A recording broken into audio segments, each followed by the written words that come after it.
आज हम तुलसी शालिग्राम के विवाह के उत्सव को मना रहे हैं और उस अवसर पर हम तुलसी महारानी के बारे में कुछ चर्चा करेंगे। जो वैदिक संस्कृति है उसमें वैदिक शास्त्र में बताया गया है कि जो भी मानव जीवन में विशेष अवसर होते हैं वो उनकी विशेषता कहाँ से आती है। इसमें भगवद्गीता के 15वें अध्याय में बताते हैं भगवान की ऊर्ध्वमूलम अधः शाखम अश्वत्थम पराहुरव्ययम्, कि एक ऐसा वृक्ष है जिसके शाखाएं नीचे है और जिसके मूल ऊपर है। इसका मतलब क्या है कि ये जगत एक प्रतिबिंब के समान है और जो यहाँ पे होता है वो इस जगत में एक प्रतिबिंबित रूप में होता है। उसकी मूल जो भाव होता है वो आध्यात्मिक जगत में होता है। परस्तस्मात् भावोऽन्यो व्यक्तो व्यक्तात् सनातनः, कि इस जगत के परे एक और जगत है और वो जगत में जो भी हो रहा है वह इस जगत में प्रतिबिंबित होता है। ये आपको दिख रहा है यहाँ पे जो लिखा हुआ है कि बहुत ब्राइट है, ये दिख रहा है थोड़ा बहुत? ओके, ठीक है। तो कैसे है कि ये मान लीजिए एक बाउंड्री है, ये तो बिल्कुल नहीं आ रहा है, ठीक है। ये ऊपर स्पिरिचुअल वर्ल्ड है, आध्यात्मिक जगत है, और नीचे जो है मटीरियल वर्ल्ड है। तो अभी इस जगत में कोई वृक्ष है और वो वृक्ष जब यहाँ पे आता है तो उल्टा दिखता है हमको। तो अभी मान लीजिए कोई प्रतिबिंब को देखता है, कोई दूर से देख रहा है, कोई आम का वृक्ष है और वो देखता है कि वो प्रतिबिंब को देख के सोचता है कि ये आम इस प्रतिबिंब में है, तो वो क्या करेगा? वो नदी में कूद जाएगा और आम को ढूंढने का प्रयास करेगा। पर अगर वो समझता है कि वास्तव में प्रतिबिंब है, प्रतिबिंब में उसको आम नहीं मिलने वाला है, इसका मतलब नहीं है कि आम नहीं मिलने वाला है। जो असली आम है वो ऊपर है, नदी के ऊपर, पानी में नहीं है, पानी के बाहर है। उसी तरह से अभी एक तरह से कह सकते हैं जो प्रतिबिंब है वो हमें असली वस्तु से दूर ले जा रहा है, क्योंकि असली आम से दूर जा रहे हैं प्रतिबिंब को देखकर। पर दूसरी दृष्टि से देखते हैं कि जो प्रतिबिंब में जो हो रहा है, प्रतिबिंब हमको असली वस्तु की याद दिलाता है। क्योंकि अगर हम शायद ऊपर देख ही नहीं पाते, नीचे ही देख रहे, तो नीचे प्रतिबिंब देखते हैं और ये क्या है, ये क्यों नहीं मिल रहा है मुझे, सोचते हैं, तो फिर बाद में पता चलता है कि वास्तव में एक असली चीज़ भी है। तो उसी तरह से जो भौतिक जगत में घटनाएं होती है, जो प्रसंग होते हैं, जो उत्सव होते हैं, वह वास्तव में वैदिक संस्कृति में इस तरह से बनाए जाते हैं, उनकी योजना होती है कि वो हमें प्रतिबिंब से असली वास्तव वस्तु की ओर हमें हमारी चेतना को ले जाए।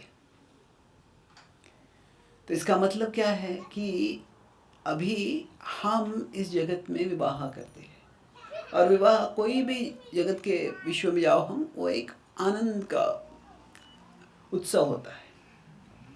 तो अभी बताया गया है शास्त्रों में कि everything in this world is a reflection of what happens in the spiritual world. तो इस जगत में जो हो रहा है वो प्रतिबिंब है। तो अभी भगवान, शास्त्र में बताया गया है कि वे केवल एक नहीं है, वह दो है।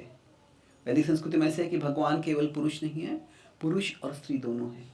केवल राम ही भगवान नहीं है, सीता राम दोनों भगवान हैं, राधा कृष्ण दोनों भगवान हैं, लक्ष्मी नारायण दोनों भगवान हैं। दोनों को साथ में पूजा जाता है। और यद्यपि वो दोनों हमें शाश्वत रूप से साथ में रहते हैं, पर उनके जीवन में भी, उनकी लीलाओं में भी कुछ विशेष घटनाएं होती है। तो अभी जब भगवान आध्यात्मिक जगत में रहते हैं तो इस जगत में प्रकट होते हैं, अलग अलग पद्धतियों से प्रकट होते हैं। और जब वो इस जगत में प्रकट होते हैं तो इस जगत में भी जब भगवान प्रकट होते हैं, जो उनकी भार्या है वो प्रकट होती है, जो लक्ष्मी देवी है, राधा रानी है, सीता देवी प्रकट होती है। और फिर उन दोनों का मिलन होता है। तो अभी रामायण में जब राम और सीता पहली बार मिलते हैं और फिर उन दोनों का विवाह होता है, तो ये एक बहुत बड़ा उत्सव होता है। तो एक तरह से आध्यात्मिक जगत में राम और सीता हमेशा साथ में हैं, पर इस जगत में कुछ घटनाएं होती हैं जिससे वो मिलते हैं और फिर उसके बाद में उनका विवाह होता है। तो अभी भगवान इस जगत में अनेक रूपों में आते हैं और उसी तरह से भगवान के जो पार्षद हैं, शायद उनकी भार्या भी हो, वो भी अलग अलग रूपों से आती है। तो अभी भगवान जब अलग अलग रूपों में आते हैं तो हर एक रूप का अपना एक विशेष महत्व होता है, सिग्निफिकेंस होता है।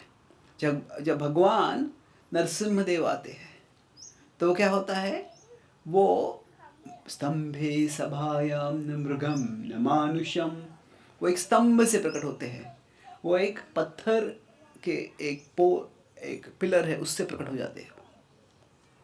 पर अभी उसमें भी क्या हो रहा है कि पत्थर से भगवान प्रकट होते हैं, पर भगवान इतने दिलचस्प है कि न केवल भगवान पत्थर से प्रकट हो सकते हैं, भगवान पत्थर के रूप में भी प्रकट हो सकते हैं।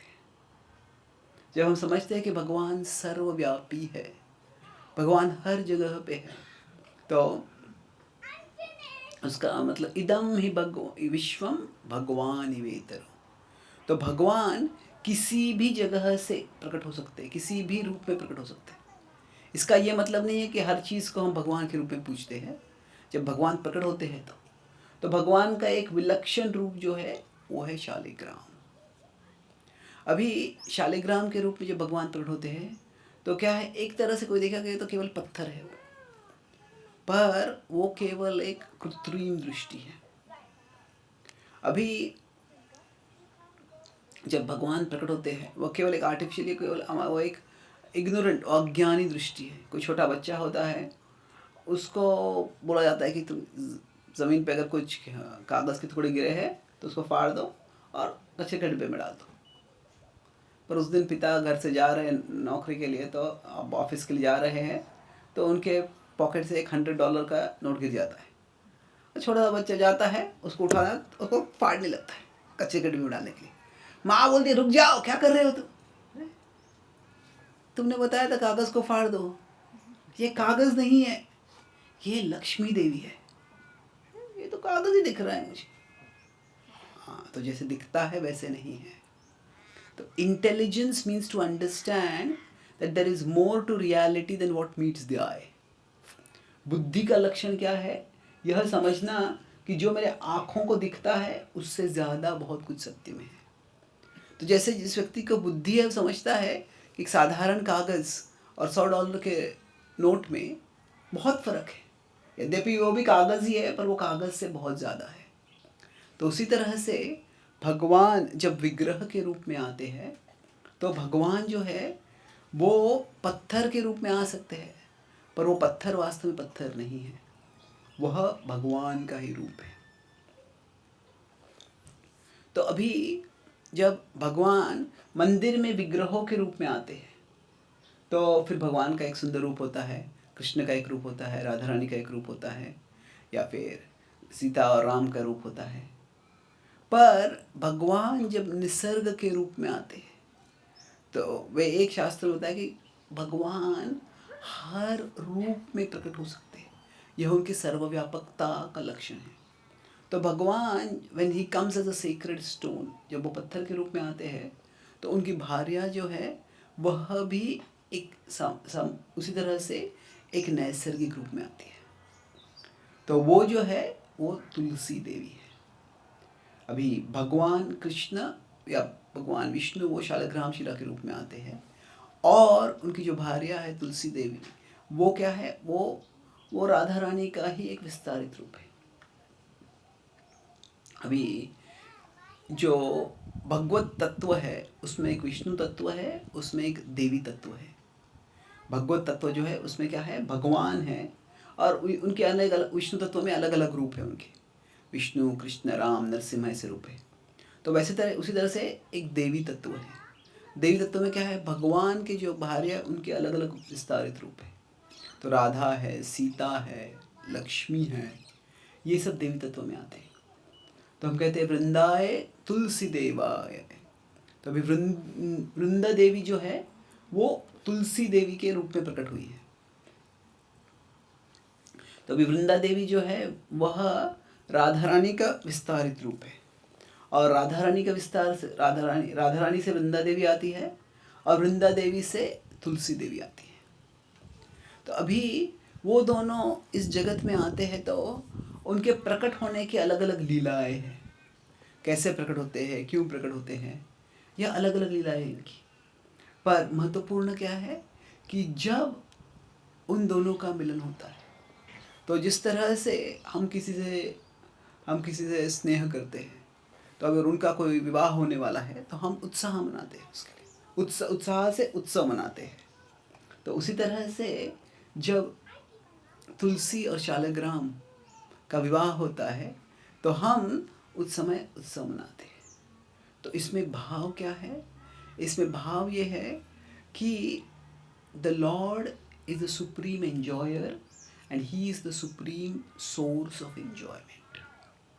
कि भगवान सबसे ज़्यादा भोग करते हैं और सबसे ज़्यादा हमें भी आनंद लाते। सारे आनंद के वो स्रोत है, और वो सारे आनंद न केवल उनमें है पर वो दूसरों को भी आनंद देते हैं। तो जब हम उत्सव खुद के लिए मनाते हैं तो उसमें थोड़ा बहुत आनंद होता है। हम जब उत्सव मना रहे हैं, जब हम खुद का बर्थडे है तो हम उसको मनाते हैं, उससे थोड़ा आनंद मिलता है हमको। हाँ, और सही है वो वैसे मनाना भी बच्चों के लिए, मान लीजिए खास करके। पर जब हम भगवान का जो आविर्भाव दिन होता है, जो जन्माष्टमी होती, मान लीजिए रामनवमी होती, तो वो मनाते हैं तो क्या होता है, उसमें हम भगवान का स्मरण करते हैं। और जब भगवान का स्मरण करते हैं तो उससे हमारा शुद्धिकरण होता है, उससे हम जो परम आनंद है, जो परम संतुष्टि है, उसके और करीब जाते हैं।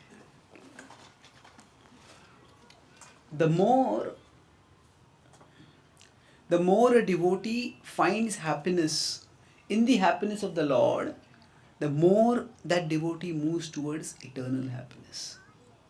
जितना हम भगवान के सुख में खुद सुख प्राप्त करते हैं, उतना हम भगवान के और करीब जाते हैं।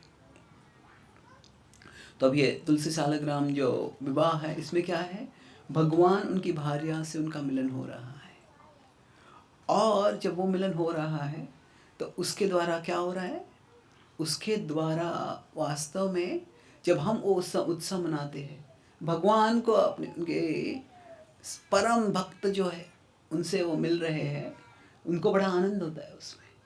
जब उनको बड़ा आनंद होता है तो जब उसमें हम आनंद मनाते हैं तो उससे क्या होता है, हम और भगवान के करीब जाते हैं। और जब हम भगवान के और करीब जाते हैं तो और शुद्ध हो जाते हैं उससे, और हम आनंद के करीब जाते हैं। तो इस जगत में जो आनंद है और आध्यात्मिक जगत में आनंद जो है, उसमें फ़र्क क्या है? यहाँ पे जो आनंद है, कमल दल जल, थोड़ा सा आनंद चला जाता है। पर आध्यात्मिक जगत में जो आनंद है वो क्या है? आनंदाम्बुधिवर्धनम। वो एक सागर है आनंद का, और वह और बढ़ते रहता है।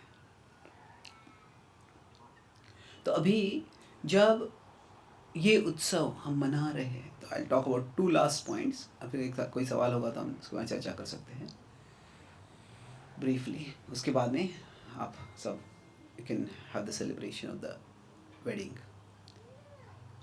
अभी जब भगवान राधा कृष्ण के रूप में होते हैं, तो मैं अमेरिका में एक यूनिवर्सिटी में लेक्चर दे रहा था, तो तभी एक कॉमन सवाल पूछता है कि वो ये वेस्टर्न ट्रेडिशंस, रिलीजियस ट्रेडिशन में आता है कि पाश्चात्य धर्मों में कि why is God only mail, कि भगवान एक पुरुष के रूप में क्यों है?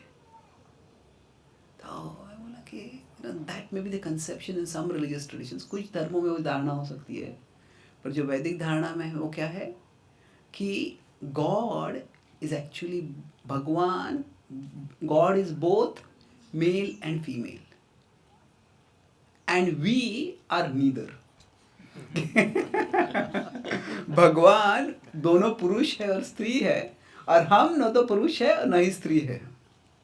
वह हमारे शरीर अभी जो है उसका वो लिंग है भी, पर हम जिस हद तक हम समझते हैं कि मैं या तो पुरुष हूँ या तो स्त्री हूँ, तब तक क्या होता है, तो हमारे जो शारीरिक संकल्पना है वही हम भगवान पर इम्पोज करते हैं, हम उसी दृष्टि से भगवान को देखते हैं।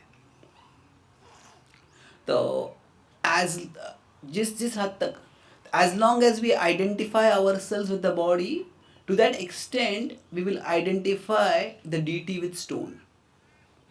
जिस हद तक हम खुद को शरीर समझेंगे तो क्या है, हमारी भौतिक चेतना है, उस हद तक हम शालिग्राम को केवल एक पत्थर देखेंगे, उस हद तक हम तुलसी को हम केवल एक वृक्ष के रूप में देखेंगे। पर जिस हद तक हम खुद को समझ पाएंगे कि मैं एक आत्मा हूँ, भले इसका साक्षात्कार नहीं हुआ है, बौद्धिक स्तर पे भी अगर हम समझ पाते हैं ये कि मैं वास्तविक आत्मा हूँ, तो हमारी आध्यात्मिक दृष्टि हो जाती है। पश्यन्ति ज्ञान चक्षुषः, भगवान कहते हैं कि ज्ञान चक्षु से हम ज्ञान की दृष्टि से जो देखते हैं, जो दृष्टि होती है वो एकदम अलग होती है। तभी हम समझेंगे कि वास्तव में भगवान अपनी कृपा से यहाँ पे इस रूप में प्रकट हुए हैं, एक शालिग्राम के रूप में प्रकट हुए हैं, एक तुलसी के रूप में प्रकट हुए हैं। और ये भगवान क्यों प्रकट होते हैं, भगवान इस तरह से क्यों प्रकट होते हैं कि क्योंकि वो बड़े करुणामय हैं। कभी कुछ लोग कहते थे भगवान तो असीमित है, और भगवान असीमित है तो फिर वो एक सीमित रूप में कैसे प्रकट हो सकते हैं, एक पत्थर के रूप में भगवान कैसे प्रकट हो सकते हैं। तो जो ऐसे कहते हैं, और कहते हैं भगवान ऐसे कैसे प्रकट हो सकते हैं। तो if you say God can't do something, are you not limiting God. अगर आप कहते हैं भगवान इस रूप में प्रकट नहीं हो सकते हैं, तो मतलब क्या है, आप ये कह रहे हैं भगवान में कुछ करने की क्षमता नहीं है, पर उससे आप भगवान को सीमित कर रहे हो। So God is so unlimited that he can manifest in a limited form and still remain unlimited. कि भगवान इतने असीमित है कि वो एक सीमित रूप में प्रकट हो सकते हैं, पर फिर भी वो असीमित रहते हैं। तो ये जो है, हम जब भक्ति से भगवान की ओर जाते हैं, भगवान कहते हैं ये था माम प्रपद्यन्ते ताम तथैव भजाम्यहम्। जिस भाव से आप मेरी ओर आओगे, उसी भाव से मैं आपके सामने प्रकट हो जाऊंगा। तो जो इन लोगों में श्रद्धा है, जिन लोगों में श्रद्धा नहीं है, उनमें फ़र्क क्या है। जो नास्तिक लोग होते हैं वो कहते हैं गॉड इज़ नोवेयर, भगवान कहीं नहीं है, पर उसी शब्दों को लेकर क्या, गॉड इज़ नाउ हियर। भगवान अभी यहाँ है। तो ये क्या है, this is the devotional vision, ये भक्ति की दृष्टि है। और जिस हद तक हम इस भक्ति की दृष्टि से देखते हैं, तो क्या होता है, हम भगवान को महसूस करते हैं। तो अभी हम कीर्तन करते हैं, कथा करते हैं, सत्संग में आते हैं, एक उत्सव मनाते हैं, पर उत्सव में जितना हमारा भक्ति का भाव होगा, जितना हम आनंद लेंगे, जितना हम भगवान को आनंद देने का प्रयास करें, जितना हम उसमें आनंद महसूस करेंगे, उससे क्या होगा, हम भगवान को अनुभव करेंगे। और भगवान अभी यहाँ है। अभी गॉड इज नोवेयर, यह था हिरण्यकशिपु का, कहाँ है तुम्हारे विष्णु, और प्रहलाद का कहता है गॉड इज नाउ हियर, वो यहीं पे है। ये फर्क क्या था, जो भक्ति ना होना और भक्ति होने का फर्क है। तो जो भक्ति को उजागर करने का, भक्ति को प्रवृत्त करने का, ये एक हम सबको मौका है कि जब हम भक्तों के संग में आके उत्सव मनाते हैं, कीर्तन करते हैं, जो चीज़ें भगवान को आनंद देते हैं उसमें हर्षित होते हैं, तो उससे क्या होती है, हमारी भक्ति जागृत होती है। जो this is the last point, कैसे हम we are all suffering from spiritual amnesia. हम सब क्या है, एक तरह से एमनीशिया जानते हैं आप, जिसको कोई भूल जाता है। तो कोई आप टीवी में मूवीज़ में देखा होगा, किसी को कोई गिर जाता है, सिर को लग जाता है, फिर उसको होश में लाते हैं, पुलिस या जो जिसने बचाया उसको, कौन हो तुम, तुम्हारा नाम क्या, मेरा नाम पता नहीं मुझे। तो बड़ा मुश्किल हो जाता है। पर ये हमारा ऐसा, हम भी ऐसे से भूल गए हम कौन हैं। पर वास्तव में क्या हमारी परिस्थिति उससे और बदतर है। क्यों? एक तरह से not only have forgotten who we are, we have assumed a new identity. हम न केवल भूल गए हम कौन है, पर हमने दूसरी पहचान ले लिया। पर जो व्यक्ति इसे भूल गया है, उसको जब उसके पूर्व जीवन के पास जाते हैं, देखो ये तुम्हारा घर है, ये तुम्हारी कार थी, ये तुम्हारे कपड़े थे, ये यहाँ पे तुम खेला करते थे, यहाँ पे ऐसे धीरे धीरे क्या होता है, उसको याद आने लगती है। और जब याद आने लगती है तो क्या उसको फिर पूर्व जीवन की ओर वापस चला जाता है। तो भक्ति में जब हम कहते हैं कि भगवान का स्मरण करो बार बार, उसका भाव क्या है कि हम भगवान को जो याद करते हैं, it is remembrance of God is the treatment for our spiritual amnesia. यह जो है हमको जो भूलने की जो एक तरह से बीमारी हो गई है, उससे राहत प्राप्त करने के लिए भगवान का स्मरण करो। जितना हम भगवान का स्मरण करेंगे उतना हमें पुनः हम भगवान के करीब जाएंगे और हमारी स्मृति जागृत हो जाएगी। नष्टो मोह स्मृति लब्धा, जो भगवद गीता भगवान के अंत में कहते हैं, वही हम सब के साथ भी हो सकता है। और उस तरह से हम सब जो है भगवान के और करीब जाके उनके साथ ही असीमित आनंद की प्राप्ति कर सकते हैं। तो सारांश में टुडे आज मैं 3 मेन पॉइंट्स की चर्चा की। सबसे पहले हमने शुरुआत की किस तरह से जब आज हम उत्सव मना रहे हैं तो हैप्पीनेस, हम सब आनंद चाहते हैं। तो जब when we find happiness in Krishna's happiness, जब हम कृष्ण के आनंद में आनंद महसूस करते हैं तो उससे क्या होता है, we move towards eternal happiness. Krishna शाश्वत है तो उनकी ओर जाते हैं। और ये कैसे कर सकते हैं हम, इसके संबंध में देखा कि कैसे कृष्णा मेक्स हिमसेल्फ एक्सेसिबल। जो कृष्ण जो होते हैं वह सत्य है, ये जगत जो है ये एक रिफ्लेक्शन है। तो भगवान क्या करते हैं, ये एक प्रतिबिंब में भी प्रकट हो जाते हैं और हमें वो याद दिला देते हैं।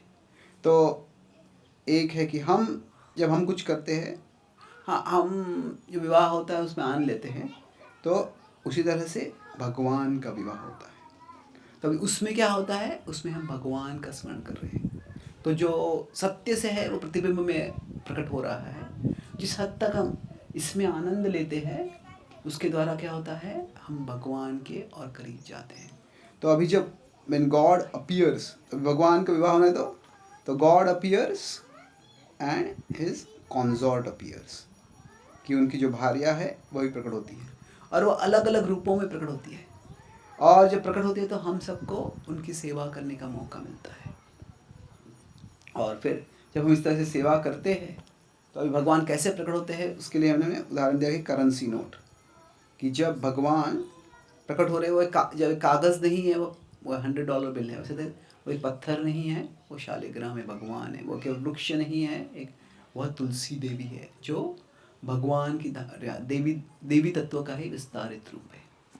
तो जिस हद तक हम ये स्पिरिचुअल विजन कल्टीवेट करते हैं, जब तक हम समझेंगे कि मैं शरीर नहीं हूँ, मैं आत्मा हूँ, उस वक्त हम समझेंगे कि ये वास्तव में कोई भौतिक चीज़ नहीं, ये भगवान है। और जब हम जितना हम उससे समझेंगे, वो स्पिरिचुअल विजन कैसे प्राप्त कर सकते हैं हम, रिमेम्बरेंस ये जो है हमारा क्योर है फॉर स्पिरिचुअल एमनीशिया। और जिस तरह से रिमेम्बरेंस ऑफ कृष्णा जब हम करते हैं भगवान के संबंध में आकर, तो उससे हम सब वही दिव्य आनंद की और करीब जा सकते हैं। बहुत बहुत धन्यवाद। हरे Krishna.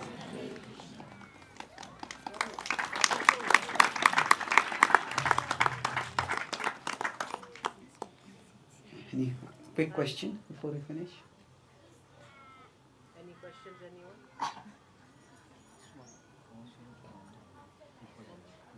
Yes, please. I don't know how quick or long the story is, but appearance of Shaligram. Can you elaborate a bit more on that? Shaligram ka property. Yeah, it's not a short story. तो शालिग्राम का आविर्भाव कैसे होता है, ये थोड़ी complicated story है। कैसे है कि भगवान जब यहाँ पे प्रकट होते हैं तो अलग अलग प्रकार की लीला करते हैं। तो जो तुलसी देवी है वो इस जगत में प्रकट होती है वृंदा के रूप में। तो अभी इस कहानी के अलग अलग वर्जन्स हैं, क्योंकि शास्त्रों में क्या होता है, जो अलग अलग युगों में कुछ बताया जाता है, पर जो main version that can make most short and easy sense जो हम देख सकते हैं, तो क्या होता है कि जो जो वृंदा होती है वह वो बहुत ही पवित्र स्त्री होती है, very pure and very potent. तो अभी जलंधर नाम का एक असुर होता है और उसने बहुत अत्याचार किए होते हैं। तो बहुत अत्याचार किए होते हैं, उसके कारण अभी देवताओं भी उसका विनाश चाह रहे होते हैं। तो वो सोचता है, उसने भी खुद तपस्या की होती है, शक्ति प्राप्त की होती है, पर अभी उसकी शक्ति कम पड़ने लगती है। तो सोचता है कि मैं किस तरह से खुद को और शक्तिशाली बना सकता हूँ। तभी उसको वृंदा के बारे में पता चलता है। तो फिर वो अपने प्रभाव का दुरुपयोग करके उसके माता पिता पे बड़ी कहानी ज़बरदस्ती करके वो उससे विवाह कर लेता है। और इस तरह से क्या होता है कि जब उनका विवाह हो जाता है तो ऐसा उसको एक तरह से कवच जैसे प्रोटेक्शन मिल जाता है कि जब तक वृंदा उनकी इज़ फेथफुल टू हिम, तब तक क्या होगा, ही विल बी इनवल्नरेबल। तो वो क्या करता है, उसके अपने ही दुष्कर्म को कवर करने के लिए वह उसके पवित्रता से जो शक्ति आती है उसका दुरुपयोग करने लगता है। अभी जब ऐसा हो रहा होता है तो सारे देवी देवता जो होते हैं, वह तो अभी वृंदा तो एक पतिव्रता स्त्री है, वो तो अपने पति के खिलाफ जाने वाली नहीं है। पर क्या होता है, वृंदा पहले से वो उसके पहले भगवान की भक्त होती है, बचपन से ही भक्ति करती है वो। तो एक तरह से क्या होता है, भक्ति से वह विष्णु कृष्ण की ओर आकर्षित है। पर अभी उनका विवाह जो है वो इस जलंधर व्यक्ति से हो गया है। तो तभी अभी सारे देवता भगवान के पास जाते हैं, भगवान जाते हैं अभी क्या करना चाहिए। तो अभी एक तरह से वृंदा जो है वह अपना कर्तव्य तो पूरा कर रही है अपने पति के साथ रहकर, पर जो बचपन से उनके हृदय में जो भगवान की ओर भक्ति थी, वह भक्ति पहले से होती है। तो तभी क्या होता है कि विष्णु वो देवताओं की जो समस्या है उसको समझते हैं, जो वृंदा की जो समस्या है वह भी समझते हैं। वह एक तरह से धर्म से एक और बद्ध हो गई है, पर भक्ति से दूसरी ओर उसका आकर्षण है। तो अभी भगवान क्या करते हैं, वह सारे समस्या का हल करने के लिए भगवान खुद वृंदा के पास आते हैं, पर वो आते हैं जलंधर के रूप में। जब वो आते हैं तो जब उन दोनों का मिलन होता है, तो जब वो मिलन होता है तो तभी जलंधर की शक्ति जो उसने वृंदा की जो पवित्रता का कवच अपनी ओर प्राप्त कर लिया था, वो चला जाता है। और तभी इंद्र उसका वध कर देता है। जब इंद्र उसका वध कर देता है तो अभी जब वृंदा को ये समझता है तो एक तरह से वह जो है बड़ी विचलित हो जाती है। क्यों? क्योंकि उनके पति का हत्या हो गई है। पर दूसरी तरह से जो उनके हृदय के अंदर जो होता है वह आनंद होता है, क्योंकि है वह उनके स्वामी जो है परम भगवान के साथ गई है, साथ आ चुकी है। पर वह एक भौतिक स्तर से जब ये लीला होती है तो वो क्या करते हैं, जो अभी एक तरह से कैसे होता है, there is moral, there is immoral and there is transmoral. कि जो कोई लोग होते हैं जो नियम पालन करते हैं वो नैतिकता होती है, कुछ लोग नियम तोड़ते हैं वह इमोरल होता है। पर जो लोग अभी मान लीजिए कोई चोर है, वह स्पीड लिमिट के ऊपर जा रहा है, वह नियम तोड़ रहा है, पर अभी चोर को पकड़ने के लिए जो पुलिस को भी स्पीड लिमिट तोड़ना पड़ता है।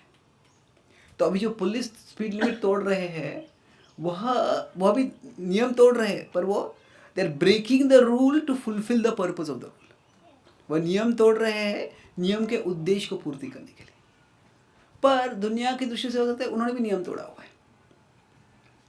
तो अभी क्या होता है, कभी कभी ऐसे जो करता है जो पुलिस है वो चोर को पकड़ तो लेते हैं, पर दुनिया बोले क्या कह रहे हैं, इसने भी तो नियम तोड़ा हुआ है। तो कभी कभी ऐसे परिस्थिति में होता है कि द पुलिस में वॉलंटरीली एक्सेप्ट सम पनिशमेंट, कि ठीक है हमें स्पीड लिमिट के बोलेगा तो ये पुलिस जो है अगले 1-3 महीने के लिए ड्राइविंग नहीं करेगा, जैसे कुछ है। तो उसी तरह से, क्योंकि अभी जो है विश्व कल्याण के लिए हुआ था, पर उसमें अनैतिकता का एक तरह से कोई संदेह आ सकता है, कुछ लगता है कि जैसे अनैतिक हुआ है।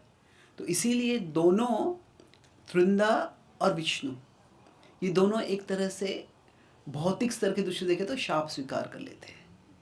तो शाप क्या है? जो विष्णु है वो शालिग्राम के रूप में परिवर्तित हो जाते हैं। तो एक तरह से पत्थर के रूप में हो जाना, उसे हम देखते हैं कैसे कि किसी को शाप मिल जाता है, तो नलको मणिगिरु क्या हो जाते हैं, वो देवताओं के पुत्र होते हैं पर वो वृक्ष बन जाते हैं। तो जो है, जो अभी विष्णु कहते हैं, अभी विष्णु किसी शाप के अधीन नहीं आते हैं, पर वह स्वयं ये वॉलंटरली स्वीकार करते। विष्णु ने कहा था कि वृंदा तुम्हारी वास्तव में गलती नहीं थी, मैंने ये रूप ले लिया। तो इसीलिए Vishnu takes in one sense the more severe punishment. तो विष्णु जो है वह एक पत्थर के रूप में जाने जाते हैं, और जो वृंदा है वह एक वृक्ष बन जाती है। पर वास्तव में यद्यपि ये एक भौतिक रूप से देखेगा तो कोई सोचेगा कि तो ये तो अधोगति हो गई है, पर यह उन्होंने विश्व कल्याण के लिए स्वीकार किया होता है। अभी शालिग्राम और तुलसी, इनके उगम की अनेक कहानियाँ हैं, पर यह जो कहानी है इसमें जब ऐसे हो जाता है तो अभी जलंधर का तो अभी अंत हो गया है, उससे विश्व से उसको विनाश है, जो दुष्कृता विश्व से राहत मिल गई है। तो अभी जो उन्होंने किया होता है वह वास्तव में विश्व कल्याण के लिए होता है। तो जब भक्ति की दृष्टि से हम देखते हैं और ये समझते हैं, तो जो भक्त फिर तुलसी और शालिग्राम का विवाह जब करते हैं तो क्या होता है, उनके मिलन की पूर्ति होती है।